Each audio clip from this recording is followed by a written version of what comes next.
बिस्मिल्लाहिर्रहमानिर्रहीम। Hello viewers, मैं हूं इरफानुल्लाह और डान वर्चुअल एकेडमी के एक नई वीडियो के साथ आपकी खिदमत में हाजिर हूं। आज की इस वीडियो में हम पढ़ेंगे टाइप्स ऑफ मैट्रिसेस। तो चलिए स्टार्ट करते हैं। टाइप्स ऑफ मैट्रिसेस में जो पहले नंबर पर है हमारे पास वो है रो मैट्रिक्स, या जिसको हम रो वेक्टर भी कहते हैं। और रो मैट्रिक्स जो है इसकी डेफिनेशन हमारे पास किस तरह है। A matrix with only one row is called row matrix. यानी अगर हमारे पास एक ऐसा मैट्रिक्स हो जिसमें हमारे पास सिर्फ एक रो हो, कॉलम जितने भी हो लेकिन रो जो है रो हमारे पास सिर्फ एक हो उस मैट्रिक्स में, तो उस मैट्रिक्स को हम रो मैट्रिक्स कहेंगे।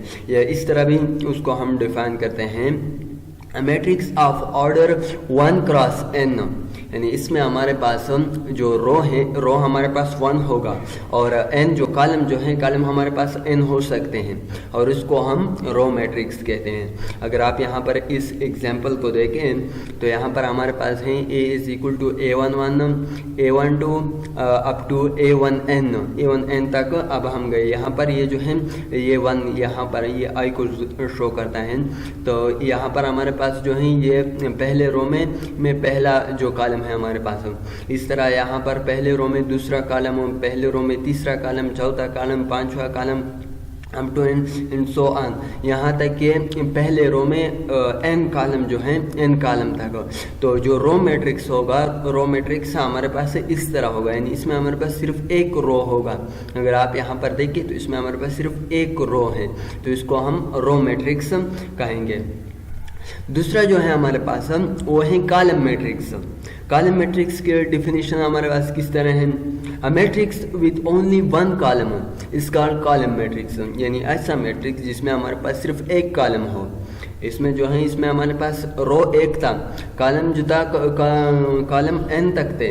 अब यहाँ पर जो है इस कॉलम मैट्रिक्स में हमारे पास कॉलम एक होगा और रो जो है रो हमारे पास m तक होंगे, तो इसको हम कॉलम मैट्रिक्स कहेंगे। या इसको हम इस तरह भी डिफाइन करते हैं, a matrix of order m cross 1 is called row matrix. यानी इसमें हमारे पास जो है m हमारे पास बहुत ज़्यादा, यानी ये 1 हो सकता है, 2 हो सकते हैं, 3 हो सकते हैं, 4 अप टू m तक हो। लेकिन कॉलम जो है कॉलम हमारे पास वो 1 होगा। यानी n जो है n हमारे पास 1 होगा।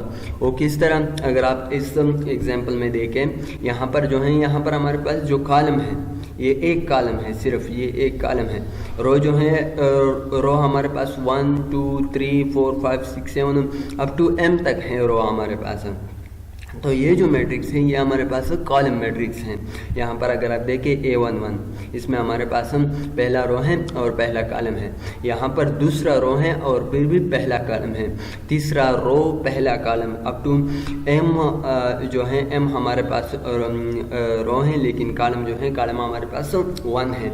तो इसको हम कॉलम मैट्रिक्स जो है कॉलम मैट्रिक्स कहते हैं। इसके बाद है तीसरे नंबर पर हमारे पास है वो है रेक्टेंगुलर मैट्रिक्स। यानी रेक्टेंगुलर मैट्रिक्स जो है ये हमारे पास किस तरह होगा। If the number of rows and columns in a matrix are not equal. अगर हमारे पास एक मैट्रिक्स हो और उसमें हमारे पास जो रो है रो कॉलम के बराबर नहीं हो, तो उसको हम रेक्टेंगुलर मैट्रिक्स जो है वो कहेंगे। अगर आप देखें तो हमारे पास जो 2 क्रॉस 3 का जो मैट्रिक्स है, या 3 क्रॉस 2 की जो मैट्रिक्स हैं, या 1 क्रॉस 2 या 2 क्रॉस 1, ये जितने भी मैट्रिक्स हैं जिसमें हमारे पास रोज जो है रोज हमारे पास कॉलम के बराबर नहीं है, तो उसको हम रेक्टेंगुलर मैट्रिक्स जो है रेक्टेंगुलर मैट्रिक्स कहते हैं। अगर आप यहाँ पर देखें तो यहाँ पर हमारे पास ये जो मैट्रिक्स हैं ए इक्वल टू 1 2 3 4 5 6, ये हमारे पास एक मैट्रिक्स है। तो यहाँ पर जो m जो है हमारे पास जो रो है हमारे पास वो 2 है, 1 और 2। लेकिन कॉलम जो है n हमारे पास 3 है। यहाँ पर ये 1 2 3, तो यहाँ पर m जो है m हमारे पास n के इक्वल नहीं है। यानी 2 जो है 2 हमारे पास 3 का इक्वल नहीं है। तो ये हमारे पास रेक्टेंगुलर मैट्रिक्स हैं। इस तरह यहाँ पर हमारे पास जो है यहाँ पर m जो था m2 था, अगर हम m जो है m3 हो और n2 हो, यानी हमारे पास 3x2 मैट्रिक्स हो, तो भी हमारे पास रेक्टेंगुलर मैट्रिक्स हैं। इसके बाद है स्क्वायर मैट्रिक्स। स्क्वायर मैट्रिक्स जो है, स्क्वायर मैट्रिक्स हमारे पास किस तरह है, if the number of rows and columns in matrix are equal, that is अगर हमारे पास m जो है m n के इक्वल हो तो उसको हम स्क्वायर मैट्रिक्स कहेंगे। यानी हमारे पास m जो है m n के बराबर हो, यानी अगर एक मैट्रिक्स हो उसमें हमारे पास 2 रो हो और 2 कॉलम हो हमारे पास, तो उसको हम स्क्वायर मैट्रिक्स कहेंगे। इस तरह अगर हमारे पास m3 हो और n3 हो तो उसको हम स्क्वायर मैट्रिक्स जो है स्क्वायर मैट्रिक्स कहेंगे। अगर आप इस मैट्रिक्स को देखें, इस मैट्रिक्स में हमारे पास 2 3 2 2 3 ये एक मैट्रिक्स है। यहाँ पर m जो है m हमारे पास 2 है, ये 1 और 2, n जो है n हमारे पास 2 है, 1 और 2, यानी m जो है m हमारे पास n का इक्वल है, यानी 2 2 का इक्वल है। तो ये जो है ये हमारे पास ये स्क्वायर मैट्रिक्स हैं। तो इस तरह ये तो हमारे पास 2x2 मैट्रिक्स था। अगर 3x3 मैट्रिक्स हो, यानी एक मैट्रिक्स हो उसमें हमारे पास 3 रो हो और 3 कॉलम हो, तो ये भी हमारे पास स्क्वायर मैट्रिक्स हैं। इस तरह अगर एक मैट्रिक्स हो जिसमें हमारे पास 1x1 हो, यानी एक रो हो और एक कॉलम हो, तो वो भी हमारे पास स्क्वायर मैट्रिक्स हैं। इसके बाद है डायगोनल मैट्रिक्स। यानी डायगोनल मैट्रिक्स जो है, डायगोनल मैट्रिक्स कैसे कहते हैं, a matrix, a square matrix whose all elements are 0 except the elements lies on the main diagonal, that is at least no non-zero element is called diagonal matrix. अगर हमारे पास एक matrix हो, अगर आप यहाँ पर देखें इस मैट्रिक्स को a is equal to a 0 0 0 b 0 0 0 0 c, यहाँ पर जो है ये जिसको मैंने यहाँ पर ये रेड किया हुआ है इसको हम मेन डायगोनल कहते हैं। यहाँ इस साइड पे जो डायगोनल, ये भी डायगोनल है हमारे पास, लेकिन इसको हम मेन डायगोनल या इसको हम प्रिंसिपल डायगोनल भी कहते हैं। अगर इस प्रिंसिपल डायगोनल पे हमारे पास नॉन जीरो एलिमेंट्स हो और उसके ऊपर, यहाँ पर ये जो ऊपर है यहाँ पर और इसके नीचे, इसमें हमारे पास जीरो हो, यानी एलिमेंट्स जीरो हो यहाँ पर इस एरिया में और इस एरिया में, लेकिन यहाँ पर ये जो प्रिंसिपल डायगोनल या मेन डायगोनल है इसमें हमारे पास जो एलिमेंट्स हैं वो जीरो नहीं हो, तो इसको हम डायगोनल मैट्रिक्स जो है डायगोनल मैट्रिक्स कहते हैं। अगर यहाँ पर देखें तो इसको हम इस तरह भी डिफाइन करते हैं, square matrix A is equal to Aij is a diagonal matrix if Aij is equal to 0, Aij जो है ये हमारे पास 0 हो और I जो है I हमारे पास J के बराबर नहीं हो, एटलीस्ट वन ऑफ I जो है ये हमारे पास 0 हो, तो उसको हम डायगोनल मैट्रिक्स जो है डायगोनल मैट्रिक्स कहते हैं। यहाँ पर Aij जो है हमारे पास एक मैट्रिक्स का जो है जनरल फॉर्म है, तो जनरल फॉर्म में Aij जो है ये हमारे पास 0 जो है 0 के बराबर हो, तो इसको हम डायगोनल मैट्रिक्स भी कहते हैं। अगर आप इस एग्जांपल को देखें तो इसमें हमारे पास जो है यहाँ पर ये 1 2 3, यहाँ पर ये जो डायगोनल है डायगोनल पे हमारे पास जो एलिमेंट्स हैं वो हमारे पास नॉन ज़ीरो है, यानी ये ज़ीरो नहीं है, और इसके ऊपर यहाँ पर ये जो है ये वाला जो है ये हमारे पास सिर्फ ज़ीरो है, और यहाँ पर जो है यहाँ पर ये वाले जो है ये हमारे पास ज़ीरो हैं, तो यह हमारे पास डायगोनल मैट्रिक्स है। लेकिन अगर आप इस मैट्रिक्स को देखें, इस मैट्रिक्स में हमारे पास 1 0 0 0 0 0, इसमें डायगोनल मैट्रिक्स डायगोनल जो है यहाँ पर ये प्रिंसिपल डायगोनल, इसके ऊपर भी 0 है और नीचे भी 0 है, लेकिन इसके दरमियान में यहाँ पर ये 0 है, तो ये जो है ये बी मैट्रिक्स जो है ये हमारे पास डायगोनल मैट्रिक्स नहीं है, क्योंकि यहाँ पर जो है यहाँ पर ये 0 है, तो यहाँ पर ये 0 है, तो इस वजह से ये हमारे पास ये डायगोनल मैट्रिक्स जो है ये नहीं है। इसके बाद है स्केलर मैट्रिक्स। यानी स्केलर मैट्रिक्स जो है, स्केलर मैट्रिक्स किसको कहते हैं, वही डायगोनल मैट्रिक्स की तरह, लेकिन इसमें थोड़ा सा चेंज है। वो किस तरह, square matrix in which each element of a principal diagonal is same, non-zero scalar k and all of other elements are zero is called a scalar matrix। यानी अगर हमारे पास एक मैट्रिक्स हो और उसमें जो है जो प्रिंसिपल डायगोनल है या मेन डायगोनल है उस पे जो एलिमेंट्स है हमारे पास वो हमारे पास नॉन ज़ीरो हो, लेकिन वो एलिमेंट्स आपस में सेम हो और उसके ऊपर ज़ीरो हो और नीचे जो है नीचे भी ज़ीरो हो। अगर आप यहाँ पर देखें तो यहाँ पर ये मैट्रिक्स है हमारे पास, और ये जो है ये हमारे पास प्रिंसिपल डायगोनल है। तो प्रिंसिपल डायगोनल पे जितने एलिमेंट्स हैं, यानी यहाँ पर ये 3 एलिमेंट्स हैं, ये 3 एलिमेंट्स जो हैं ये आपस में सेम होंगे, यानी यहाँ पर के हैं, यहाँ पर के होगा और यहाँ पर के होगा, इसके ऊपर भी 0 होगा और नीचे भी 0 होगा, और के जो है कि हमारे पास नॉन ज़ीरो होगा। तो इसको हम स्केलर मैट्रिक्स जो है स्केलर मैट्रिक्स कहेंगे। इसको हम इस तरह भी डिफाइन करते हैं, square matrix is equal to A I J is a scalar matrix if for all A I J equal to 0 I not equal to J at least one of A I is equal to K. और यहाँ पर ये जो के जो हैं कि हमारे पास नॉन ज़ीरो होंगे। यहाँ पर ए आई जे जो ये ऊपर वाले हैं ये हमारे पास 0 होंगे, लेकिन ए आई जे आई जो हैं यहाँ पर आई जो हैं इस जगह पर यहाँ पर आई जे के बराबर होता है, तो इसलिए हम यहाँ पर ए आई लिखते हैं। तो ये जो है ये हमारे पास के बराबर होगा, तो उसको हम स्केलर मैट्रिक्स जो है स्केलर मैट्रिक्स कहेंगे।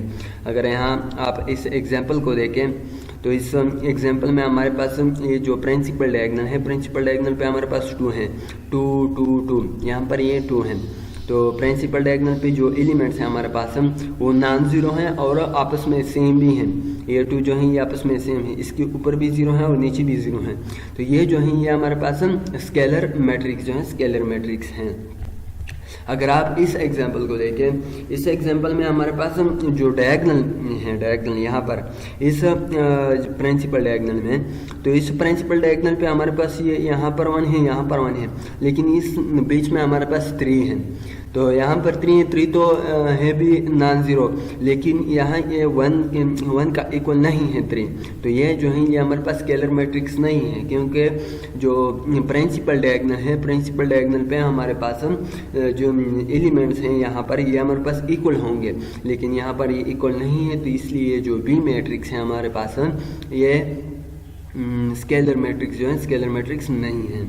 इसके बाद है यूनिट मैट्रिक्स है, इसको हम आइडेंटिटी मैट्रिक्स भी कहते हैं। यानी यूनिट मैट्रिक्स जो है यूनिट मैट्रिक्स किससे कहते हैं?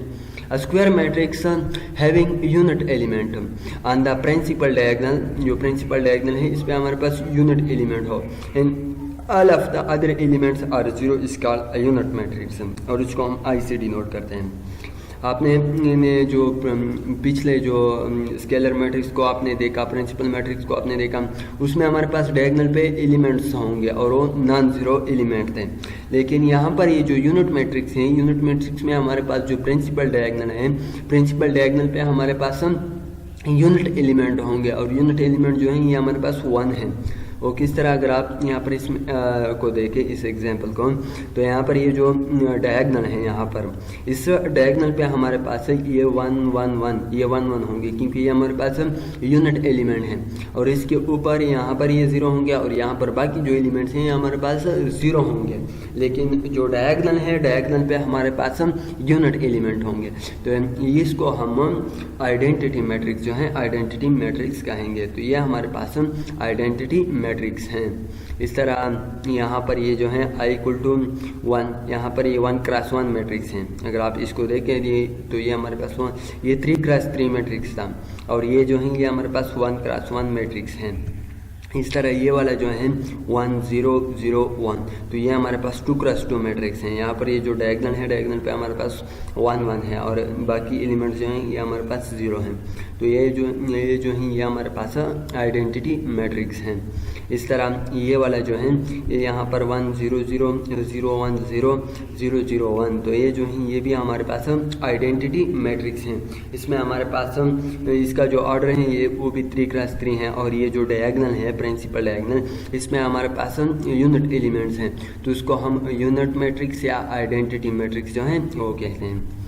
इसके बाद है ज़ीरो मैट्रिक्स, या इसको हम नल मैट्रिक्स जो है नल मैट्रिक्स भी कहते हैं। तो इसका जो डिफिनीशन है वो हमारे पास किस तरह है? मैट्रिक्स उस all elements are zero is called a zero matrix, और इसको हम 0 से डिनोट करते हैं। आपने आइडेंटिटी मैट्रिक्स में देखा, आइडेंटिटी मैट्रिक्स में हमारे पास जो प्रिंसिपल डायगोनल था, प्रिंसिपल डायगोनल पे हमारे पास यहाँ पर 1 1 था, यानी यहाँ पर यूनिट एलिमेंट थे यहाँ पर हमारे पास।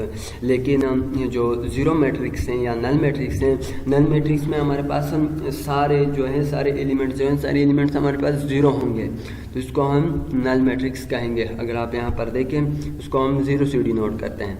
तो 0 इक्वल टू 0 0 0, तो ये यहाँ पर सारी एलिमेंट्स जो हैं सारे हमारे पास 0 हैं, तो इसको हम ज़ीरो मैट्रिक्स ज़ीरो मैट्रिक्स कहते हैं, इसको हम नल मैट्रिक्स जो है नल मैट्रिक्स कहते हैं। सो डियर फ्रेंड्स, आज के लिए इतना ही था। कल इंशाल्लाह हम अलजबरा ऑन मैट्रिसेस जो हैं वो पढ़ेंगे। So thank you for your attention. अल्लाह हाफिज़।